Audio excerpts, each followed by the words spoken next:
We grow up watching cartoons. We see the hippopotamus as a funny, clumsy, lovable character. We see them in tutus in Fantasia *. We see them as the hungry hippos in the board game. We see them sleeping lazily in the zoo, looking like giant, harmless potatoes floating in the water. We are taught that they are herbivores, they eat grass, they don't hunt. So our brain tells us they are safe. But if you ask any safari guide in Africa, they will tell you the truth. The truth is that the hippopotamus is not a gentle giant.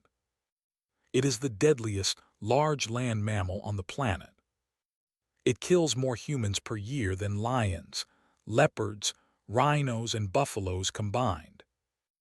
It is a 4,000-pound tank with teeth the size of bowling pins, a jaw pressure that can snap a crocodile in half, and a temper that is triggered by absolutely nothing. Now, imagine you are a guide on the Zambezi River. You are in a canoe. The water explodes, and suddenly the world goes black.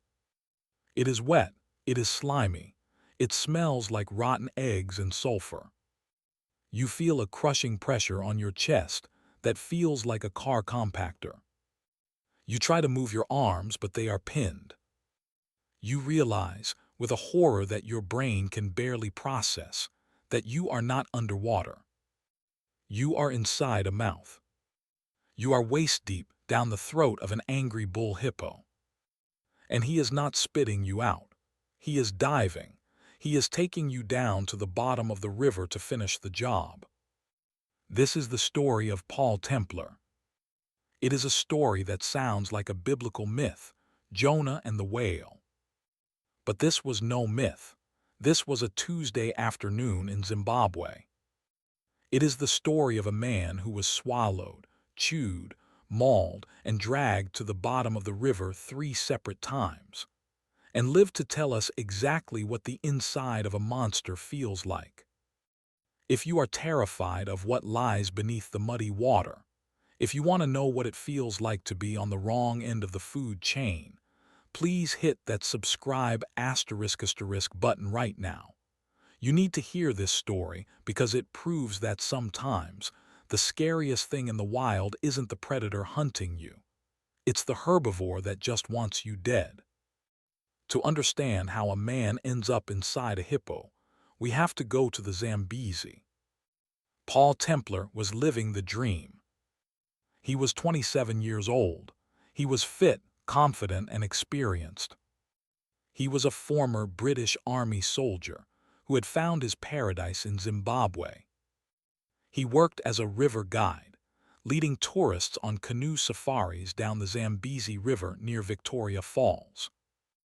It is one of the most beautiful places on Earth, elephants drinking at the shore, birds flying overhead, the mist of the falls in the distance. Paul loved it. He respected the river. He respected the animals. He knew the rules: stay away from the hippos, give them space, never get between a mother and her calf, never block their path to deep water. He had done this trip hundreds of times. He knew the local pods of hippos. He even had names for some of them. But there was one hippo he didn't like.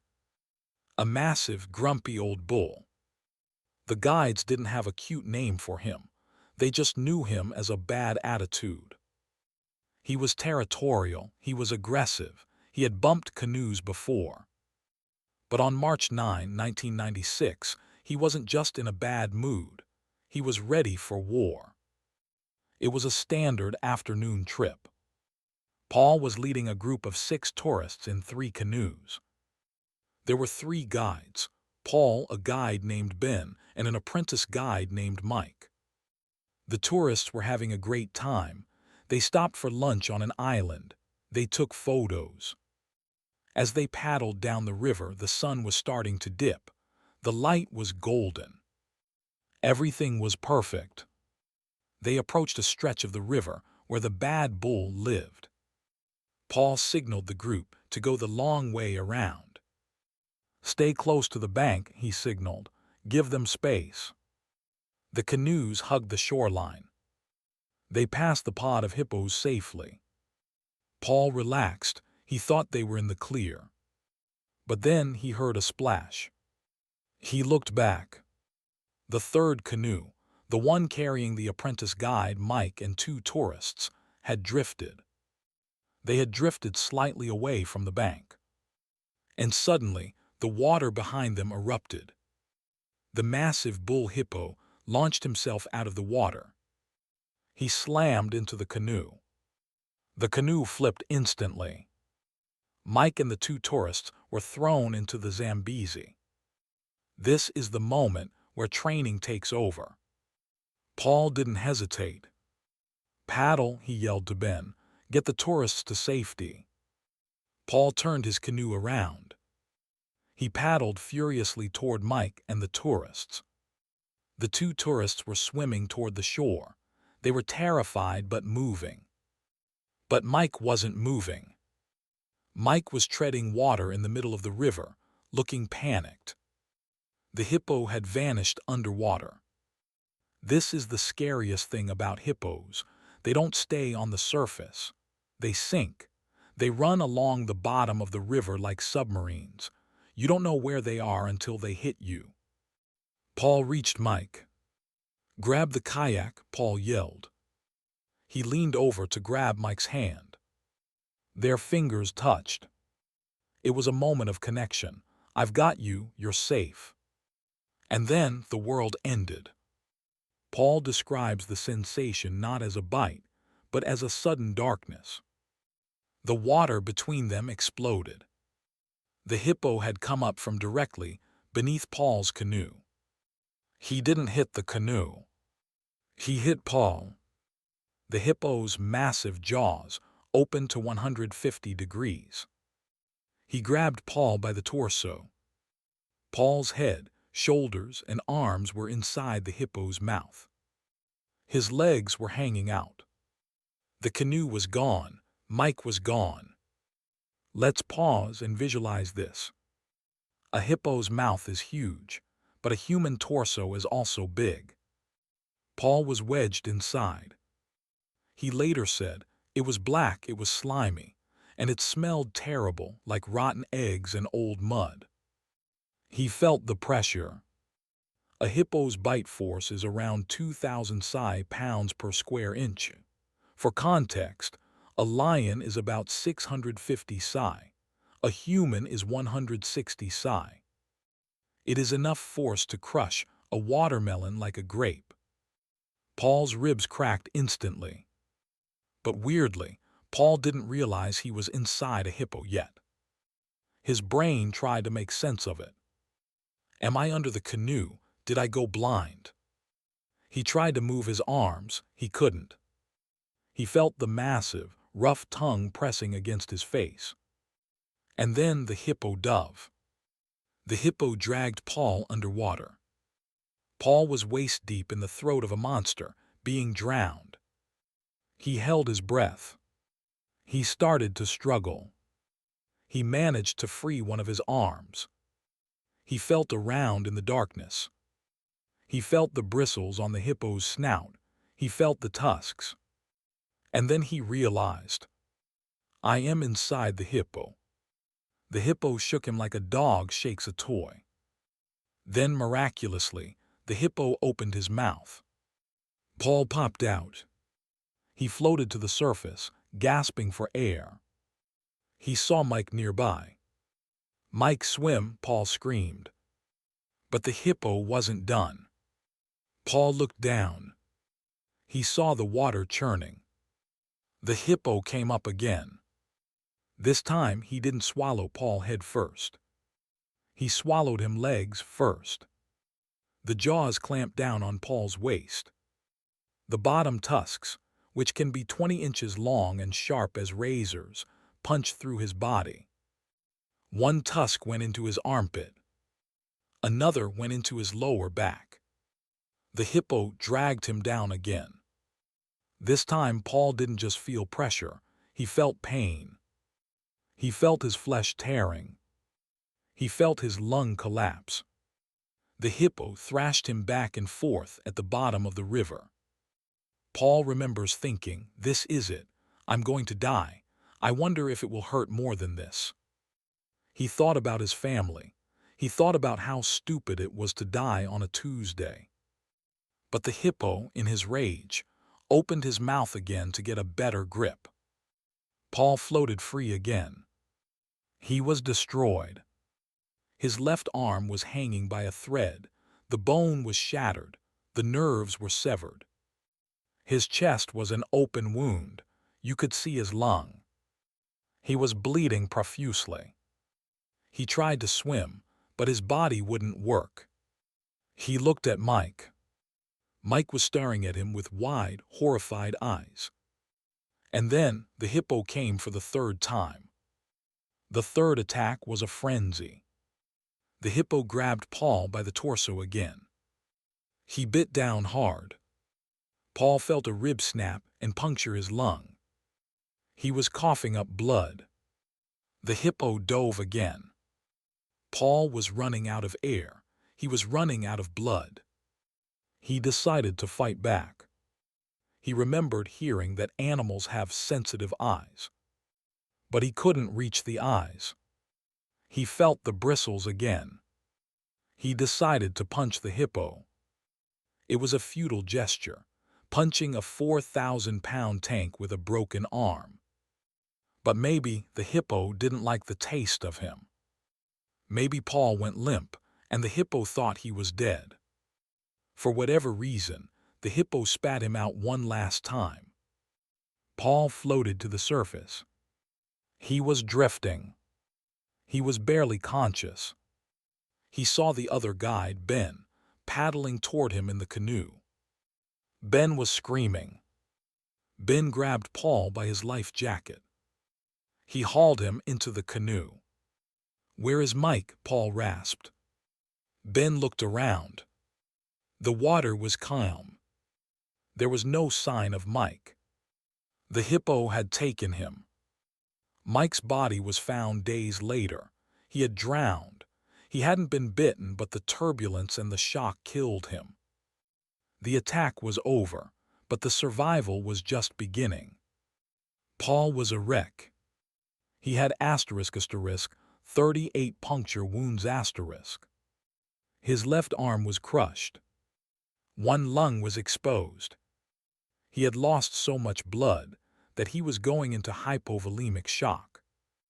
They were in the middle of the bush. There was no helicopter coming. There was no ambulance. They had to paddle him to the nearest pickup point. Then they had to put him in a van. The drive to the nearest hospital in Victoria Falls was terrible. Bumpy dirt roads. Paul was feeling every bump. He didn't have painkillers. He was holding his own chest together with his good hand. He arrived at the clinic. The doctors took one look at him and said, "We can't treat him here. He's too bad. He needs a surgeon." They stabilized him as best they could. But they didn't have enough blood. Paul needed a transfusion. The doctors and nurses donated their own blood right there on the spot to keep him alive. Then they had to fly him to Bulawayo, a bigger city. The flight took hours. Paul was awake for most of it. He remembers the pain being so bad that he wished he had died in the river. He remembers thinking, "Why did the hippo let me go, just to die here?" When he finally reached the operating table, the surgeon was blunt. "We have to amputate the arm," he said. "It's gone. It's just meat." Paul, in a moment of delirium, refused. "Don't take my arm," he whispered. The surgeon sighed. "If we keep it, the infection might kill you." "Keep it," Paul said. The surgeon spent 8 hours in the operating room. He cleaned the wounds, he stitched the lung, he wired the ribs. And he tried to save the arm. He couldn't reconnect the nerves completely, but he rebuilt the structure. Paul survived the surgery. But then came the infection. Hippo mouths are not clean. They are full of bacteria from the river mud and rotting vegetation. Paul's wounds went septic.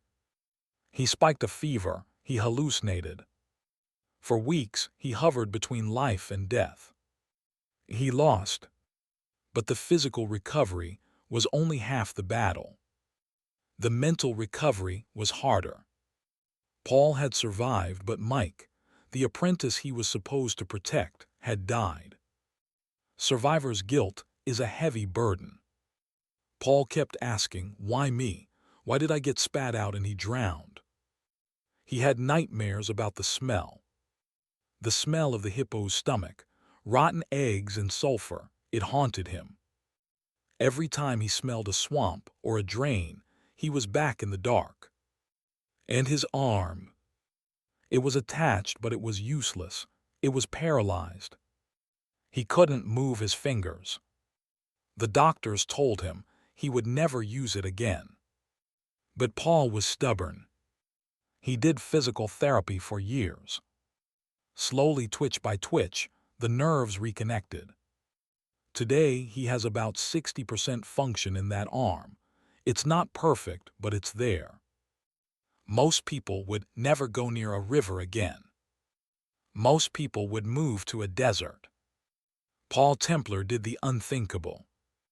2 years later, he got back in a canoe. He went back to the Zambezi. Why? Because he refused to let the hippo win. He refused to let fear dictate his life. He even tracked down the specific hippo. He didn't kill it, he just wanted to see it. He realized that the hippo wasn't evil. It was just a hippo protecting its territory. It was just a bad day at the office, Paul says. However, the story has a grim postscript. The bad bull continued to attack boats. Eventually, park rangers had to put it down because it became too dangerous for the locals. When they examined the hippo, they found an old bullet wound in its shoulder from a poacher years ago. The hippo wasn't just mean, it was in pain. It hated humans because humans had hurt it first. Paul realized that he was just the target of the hippo's revenge against humanity. The Paul Templar story is the ultimate survival gone wrong because it breaks the illusion of control. Paul was an expert, he did everything right, he followed the rules. And he still got eaten. It reminds us that nature is chaotic. You can be the best guide in the world, but if a 4,000-pound animal decides to kill you, your skills don't matter. Only your luck and your will to live matter. And the sensory details. Being asterisk inside asterisk the mouth.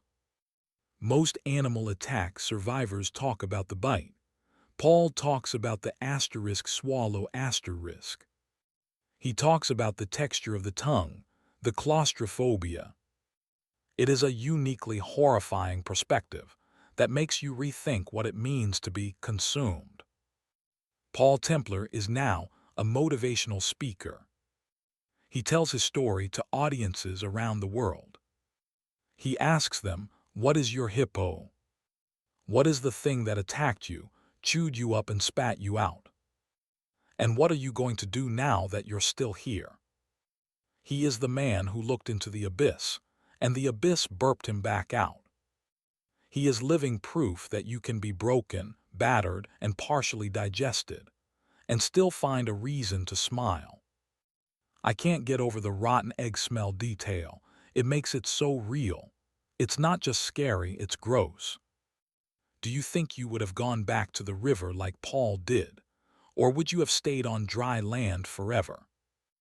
Let me know in the comments below. If you are amazed by Paul's survival against the gentle giant, please hit that asterisk like asterisk button. And subscribe asterisk. I have a story coming next week about a man who fell out of a plane without a parachute and landed in a glass roof that saved his life. Stay safe, respect the water, and never trust a hippo.